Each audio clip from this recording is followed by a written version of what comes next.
sectoral cooperation. Ladies and gentlemen, you are aware Canada's Foreign Minister Her Excellency Anita Anand paid an official visit to Pakistan on 20th July 2026. This was the first visit by the Canadian Foreign Minister to Pakistan in the last 20 years. She met the Deputy Prime Minister, Foreign Minister here in the Ministry of Foreign Affairs, where official delegation level talks were held, and also met our Prime Minister. Both sides discussed bilateral trade, bilateral relations, trade, investment, regional and global developments, climate cooperation, and people-to-people contacts.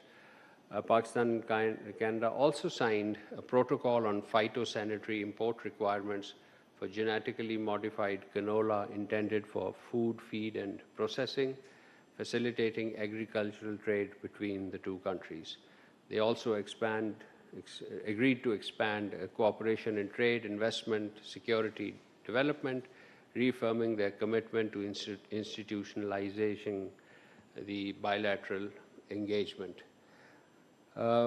With these remarks, ladies and gentlemen, I conclude my opening statement, and I would be ready to take question answers.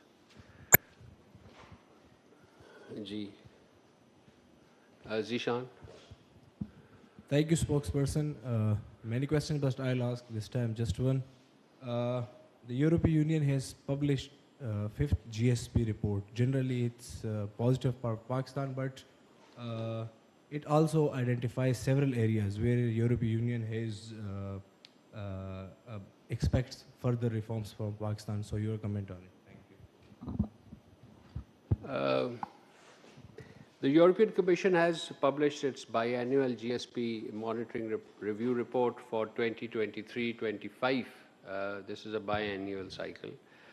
The overall report covers 60 beneficiary countries. As part of this overall report, the Commission has published individual country assessment reports as well, including one on Pakistan that you mentioned. The assessment is the final monitoring report under the current GSP Plus framework on Pakistan's compliance with the 27 international conventions. So it's the final report, the last of such series.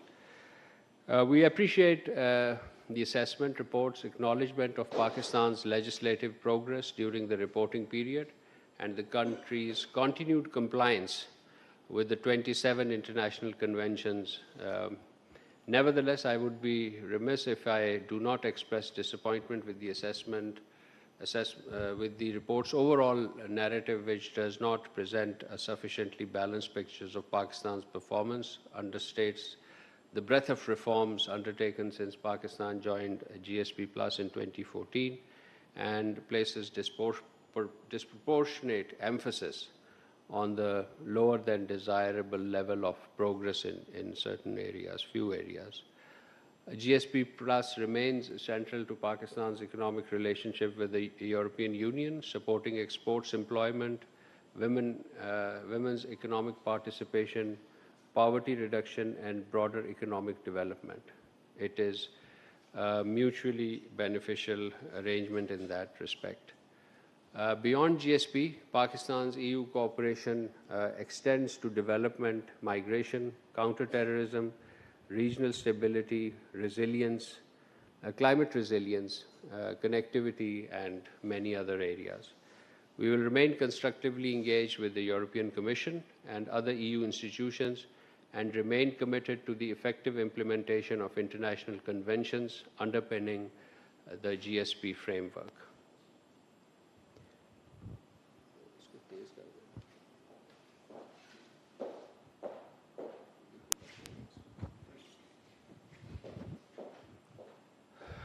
Anas? Thank you so much, spokesperson. The Amnesty International has yesterday published a report on the strikes by Pakistan in Kabul and the alleged one on, as they said, on a hospital of sorts. Without much new evidence, what is Pakistan's response on the matter? Yes, this report was published and we have seen the report. We completely reject the allegations made by Amnesty International It is unfortunate that such serious allegations have been presented without any credible evidence.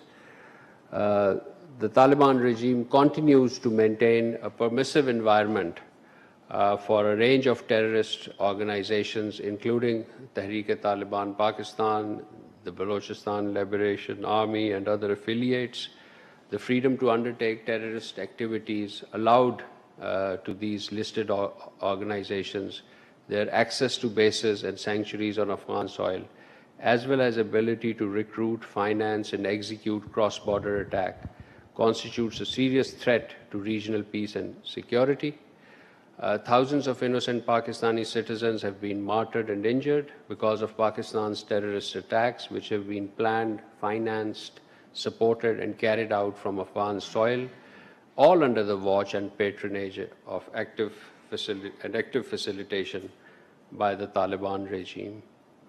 No responsible state can remain passive when its civilians and security forces are repeatedly targeted. Any military strikes by Pakistan were undertaken in exercise of its right to self-defense under principles of necessity and as a measure of last resort, and directed only and exclusively, and let me repeat, directed only and exclusively against terrorists and their logistical support bases in Afghanistan.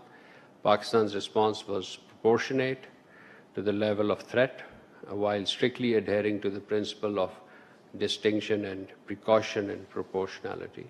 The scale and scope of this action reflected restraint, particularly in light of the severity and frequency of terrorist attacks faced by Pakistan.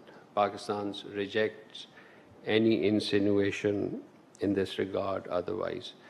Pakistan calls upon the Amnesty International and the international community at large to direct rigorous scrutiny towards the Taliban regime's continued patronage of terrorist groups.